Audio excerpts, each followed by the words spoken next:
speaking of someone that is an expert on brand advocacy as well as everything marketing, he is a co-founder and CMO of Hubspot.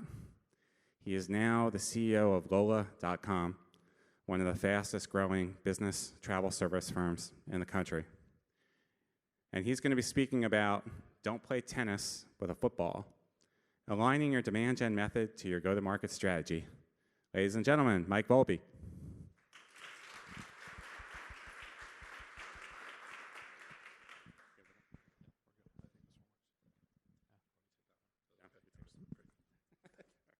All right.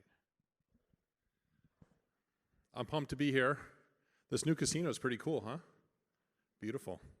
So I'm Mike Volpe, as you heard. I'm CEO of Lola.com, and I'm going to talk to you a little bit today about something that was inspired by basically a marketing mistake that I made in a previous job.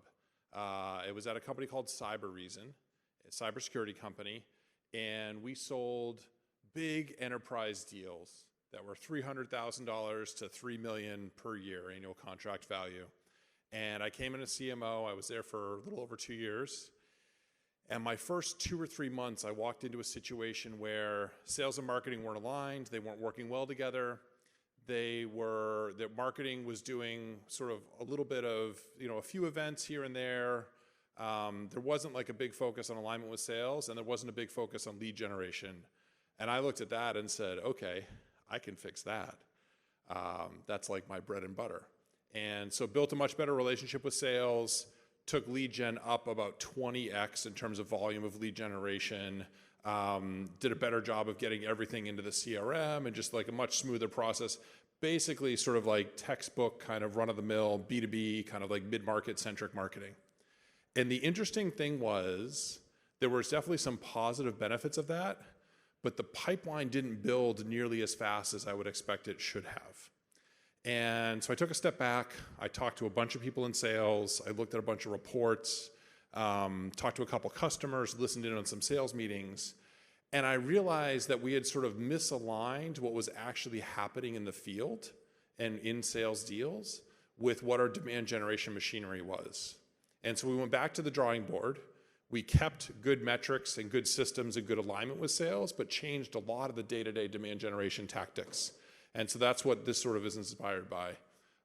So I think the framework to think about here is for your company, how complex are the deals that you're selling, and what is the size of those deals? And you want to think about where you fall on this sort of 2x2 kind of matrix. And once you know that, you need to make sure that what you're doing for demand generation is aligned with what the corporate strategy is, what's happening in the overall sort of go-to-market model. And that model needs to drive what's happening in product, what's happening in marketing, what's happening in sales. And the times when I've seen marketing doing really well but not influencing the company and the growth as much as it should is when these have been out of alignment. And that was one example that I shared with you from Cybereason where I kind of screwed it up, at least for a few months. We went back, we fixed it. I'll talk about that in a minute. And I think what's interesting here is I put up a bunch of different logos of companies that I've either worked at or worked with very closely on this sort of map. And you can survive anywhere in sort of that middle, bottom left to top right line. You can have a really low complexity sale at a very low price. You can have a really high complexity sale like selling your investment banking services to a big technology company as long as you're extracting a high price.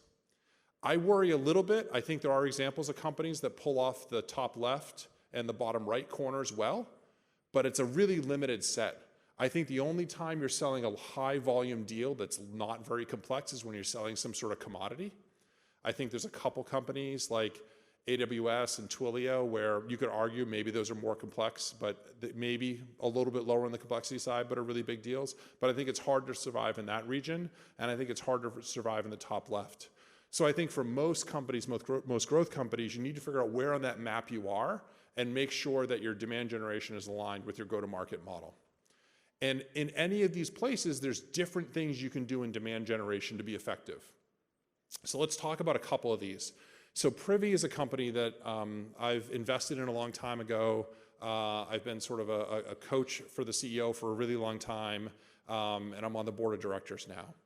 They have an amazing model. They're basically email capture and email marketing for e-commerce companies. They are the #1 rated app in the Shopify App Store. They're the #1 rated app in the BigCommerce App Store, and they have a freemium product-led growth model.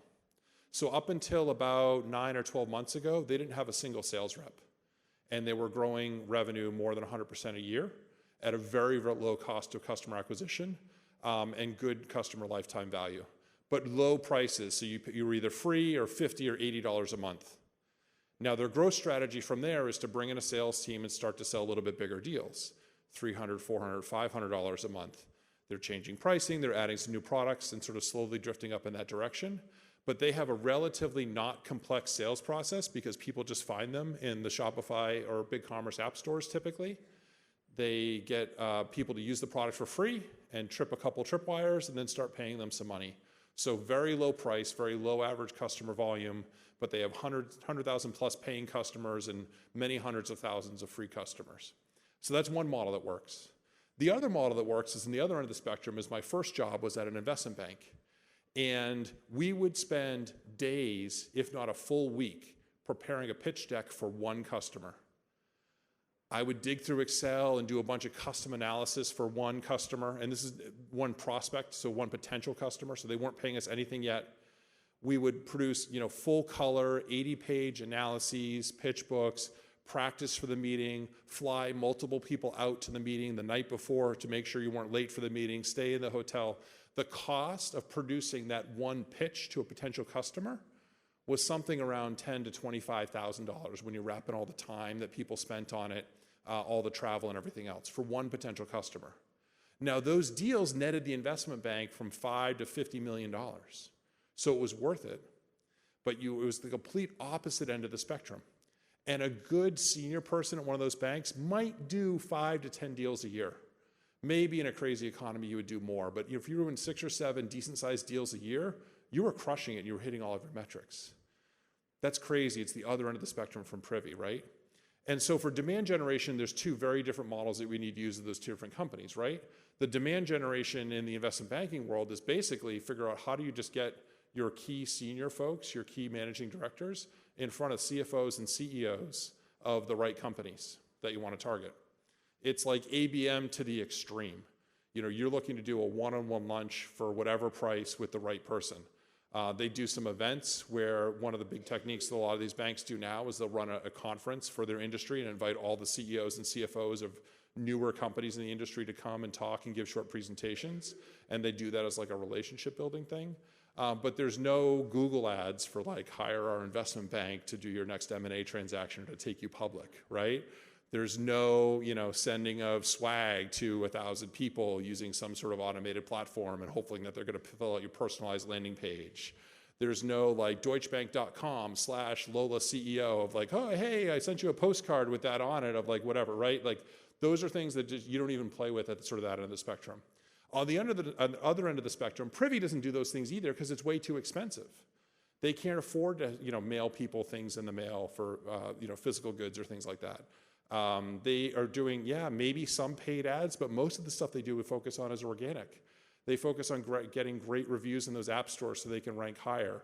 They focus a lot on word of mouth. They focus a lot on making the product better so they get better reviews. It's really much more of a product-led growth strategy. And so they're doing things like completely the opposite end of the spectrum. I think those 2 extreme examples are obvious to most marketers, but just thinking about what the demand generation model is and comparing that to your go-to-market model is kind of a useful exercise. Where it starts to get messy is in the middle. Because understanding like exactly where you are in the market and exactly what your ACV is and exactly where you need to be in terms of customer acquisition cost gets a little bit more complex, especially in this world of sort of like content, ABM and ABM Lite and sort of ABM Enterprise and like, ABM Lite, part 2 or ABM Lite minus or like wherever sort of we are in sort of all these different conversations that we're having, it can get a little bit complex and it can be hard to really make sure you're well aligned. So let me get back to my Cybereason story. So one of the things we did is we said, okay, we sell to larger, more complex organizations. We have a larger, more complex sales process. We bring a lot of value. We have an awesome product, but we need to get our people in front of a lot of these customers. but the deal size and the win rate isn't big enough that we're willing to spend an inordinate amount of money to get a one-on-one conversation the way we were maybe at Deutsche Bank at investment banking. And so one of the things we did was we tried to get a lot of just meetings set up, and we said, okay, what can we do to get more meetings done? And we shifted from doing a lot of just sort of wide-ranging digital ad spend and get a little bit more targeted, and we were somewhere sort of in that ABM light kind of universe. And we started doing a lot of physical mail.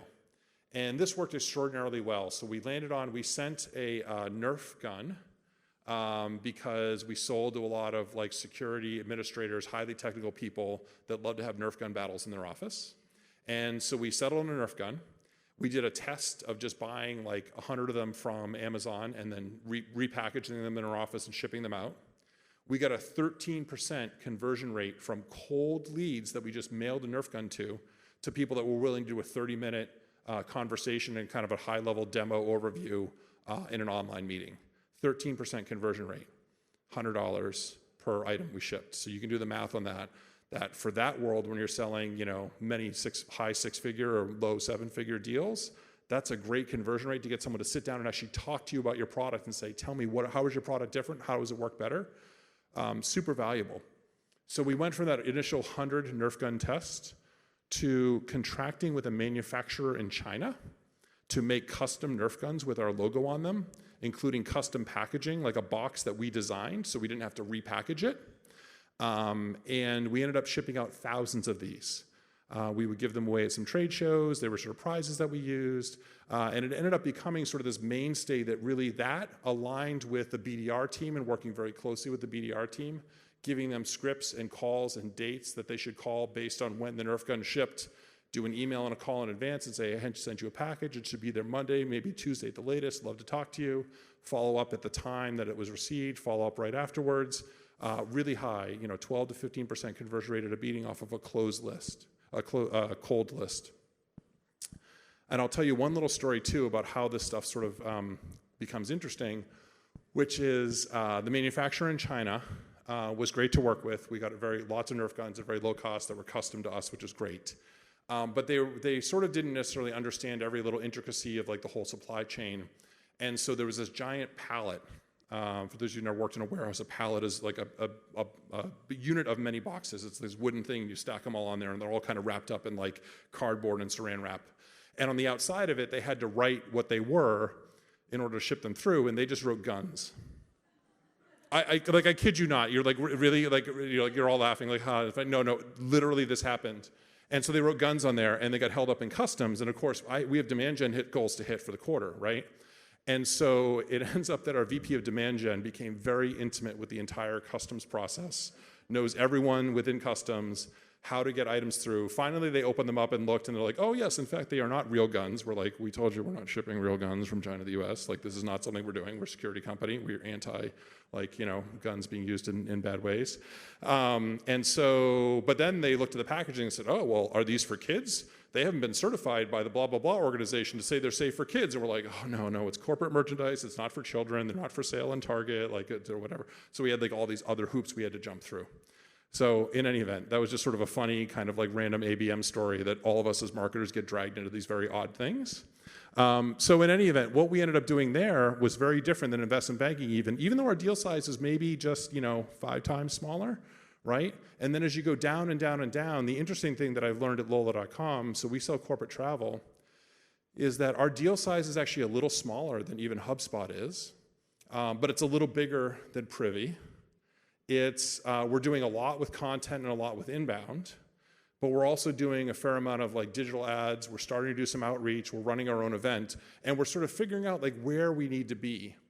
And I think what's worked really well for us is trying to have the marketing team try a few different things, but in synchronization with the sales team. Like we closed the biggest deal we've ever closed in the history of the company, like highest annual contract value last week. But immediately after that, we closed one of the smallest deals in the history of the company. And so what we're seeing is like maybe we need to try different things with different segments of the sales team. We've only been selling for about 18 months. And so there's a lot there to figure out. So my parting advice to all of you is, first of all, if you order Nerf guns from China, don't have them write guns on the outside of the packaging. But second of all, and most importantly, is do some hard thinking. Talk to the CEO, talk to the head of sales, talk to your whole board, and really understand what your go-to-market strategy is. And then make sure that your demand generation strategy is strongly aligned with that. I think most of the time that marketers end up in trouble is when they're maybe doing a great job of marketing, but it's the wrong bag of techniques to fit your current go-to-market model.